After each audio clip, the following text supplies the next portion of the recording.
Hi there, Ashley. Okay, so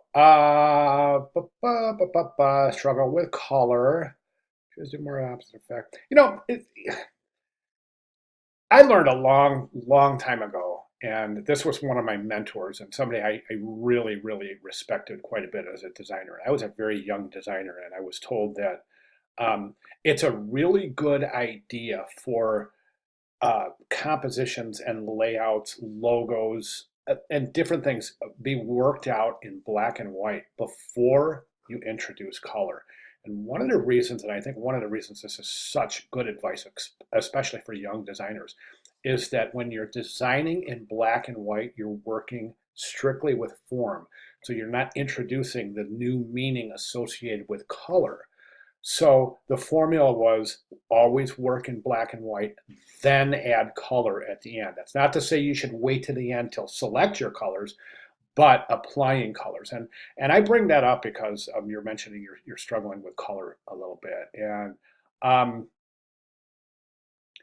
and that's okay. I mean, whatever way you work around color, I find a very scientific approach to color works for me. So I select some parent hues and values, and those are based on reasoning. Okay, so there's a reason I select one or two parent values and hues. And I start going through the color wheel and applying color rules and looking at different color palettes and different harmonies based on the color rules associated with the color wheel. So I've always color has always come very, very easy to me.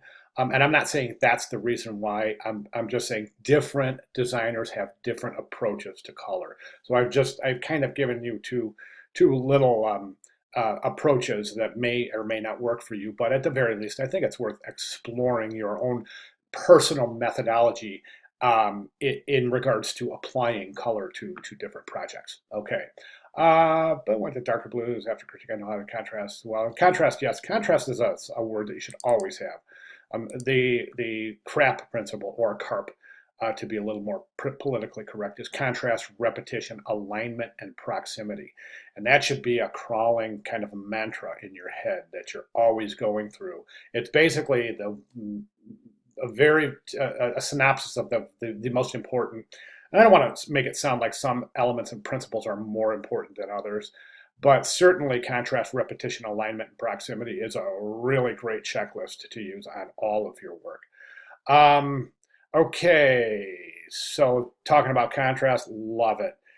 You know, the neat thing here with your writing is everything's got a reason. And that's what I'm going for. That's what I'm looking for. Of course, I'm looking for outstanding typography and the application of good sound typographic principles and the rules therein. However, I am looking for, as we have learned throughout the class, is the application of meaning to your design. And that's one of the things that personally I would like to see students get out of this class moving forward in their student career is being able to say, okay, I'm going to concept out this project, and everything in this project has direct, relevant ties to that concept. And I'm seeing that here. I'm seeing that in a lot of the work in the class. So I'm loving it. Okay. Um, Okay, so at any rate, so one of some issues with my timeline, multiple events that occur within the same year. That's okay. I'm fine with that. I don't think you have to say give the month of the different events that occurred in the same year. It's fine the way it is. I mean, I think it's interesting. It has meaning. It's a really good presentation. I'll talk about typography in a second, but not worried at all about the configuration or the mechanics of the timeline. Top and bottom is just fine. Okay, well, let's go ahead and jump right over to the work. Now, it's good. It's good. It's good. I mean, I'm pleased because you're showing good typography. I've got a few comments regarding typography. Let's go through that. You know what? Let's do this. Let's go through macro first. We'll talk about layout, and then we'll get into micro and talk about individual little specifics in typography. So it's a good layout. I think there's a couple of things that are kind of throwing me off a little bit. It's the fact that this image right here doesn't align with the top of your text boxes, and it creates this extra little rectangle here. I think that's kind of it creates an unusual tension. I recommend increasing the size of the image to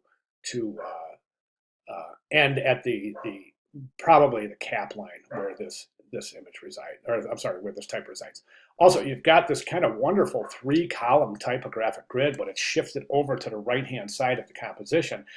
And plus, in conjunction with the light color of the headline, the scale of the headline, and the dark color of the dates, it's throwing a lot of weight onto the right side of the composition, throwing it into a little bit of an imbalance there.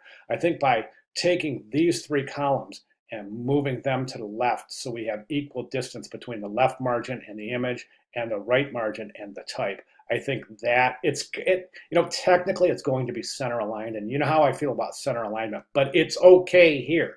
It's okay because you're definitely using negative space, and you're paying attention to negative space here, and you're also paying attention to negative space here because we want to fill that. That's another rectangle right here. So if you take a look at the shapes associated with the counterform in this layout, you can see a big rectangle right here, and you can see a little rectangle right here, in addition to this rectangle, which we want, right? But this kind of little sliver here, as well as this big open area that's not, it's just a little bit too much in terms of throwing the balance off. So let's get that in alignment.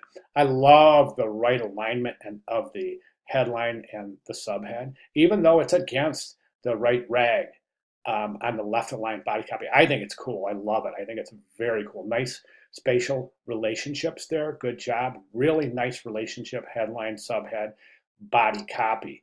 Okay, so let's get into typography. Really nice kerning here and here. Right now you've got, this is reversed type. Now, actually, it's not technically reverse type. It's still black type on a background, but the background is darker. So it kind of, it carries the same attributes as reverse type in that we want to open up the tracking because it's black. It's a dark type on a darker color. So we want to open up the tracking there a little bit. I'm okay with the with the serif typeface for your body copy, but we got to open up that tracking a little bit to make it a little bit more readable. I think that you've got a wonderful opportunity here to show old style characters. Here, here, here, and anytime, and here. It's really, really in 1986 here, and of course in your timeline. I would go as far as saying you might want to select a typeface that allows for open type capabilities and that does have old style characters available. And it's really going to punch this thing home. I promise you. The presentation is going to. What my main thing is when you're sitting in front of a portfolio reviewer or when you're sitting in front of a hiring professional that's looking at your portfolio, looking at this work, they're going to look at that old style numeral and they're going to say, this designer knows typography. And that's a good thing. That's why I'm emphasizing to try to use old style. It's not because I've got a preference for old style. It's because it's advanced typography, and I would like that to be shown in your final project for the class. Absolutely. Okay, so other than that, I mean, I think we're looking really great. You've got pretty good rags. Right here, this portion of rags right here is perfect. Right here, just perfect. Get a little bit short in our lines down through here, but you've got good staggering. So this is set very well. Right now, this is a little bit odd, and the only reason I say that is because see this wave pattern right here, where it kind of curves like that. You don't want that. Remember my bad rag, good rag. This little file always takes oh wow, look at that, it opened right up. I was gonna say this little file always takes a second to open, but it's such a great example. Bad rag, long line, really short line, really long line, short line, shorter line, really long line, shorter line. So we've got these diagonals, and we've also got these wavy patterns. We don't want any of that, we just want this. And we're seeing that here, and for the most part here, except for that little wave right there. All right. Wow, 10 minutes. I did not mean, I'm so sorry I took so long on this. I'm trying to be as thorough as I can, but I should probably try to figure out how I can talk faster so the videos aren't so long. All right. So those are my recommendations. I'm loving where this is going, definitely. So if you've got any questions at all, or if I can clarify anything that I've said in this video, please let me know, and I'll be more than glad to do so.